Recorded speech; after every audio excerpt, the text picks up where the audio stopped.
na niko na Davis Chirchir ambaye ni waziri wangu wa mambo ya barabara, na huyu waziri mumenipatia ni mtu ako na mpango mzuri sana, ananisaidia kupanga hiyo kazi.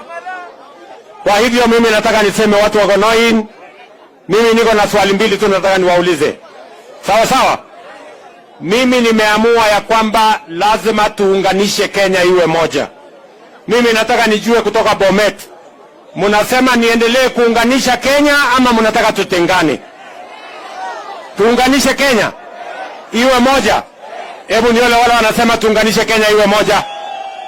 Sawa sawa? Na kazi ya pili, mimi nataka niwaulize ya kwamba ile mipango yetu yote ambayo tumetengeneza, mpango ya kuunganisha stima, mpango ya barabara, mpango ya afya, mpango ya elimu ya watoto wetu, mpango ile yote ambayo tumepanga, mimi naomba nyinyi tuungane ndio tuweze kutekeleza hiyo mipango yote, ili vijana hawa waweze kupata ajira, Kenya iweze kusonga mbele. Tutaungana jameni, tuendelee namna hiyo? Tuendelee ama tuendelee? Tuendelee ama tuendelee? Hebu nione wale wanasema tuendelee, tuendelee, tuendelee.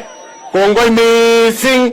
Mungu awabariki na wapenda sana. Mkuwe na mwaka mpya wenye baraka na mambo mingi. Mungu awasaidie na ajibu maombi yenu.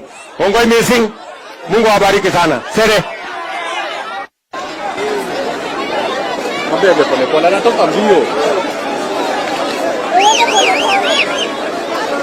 Selanga. Ani ni hivi kwa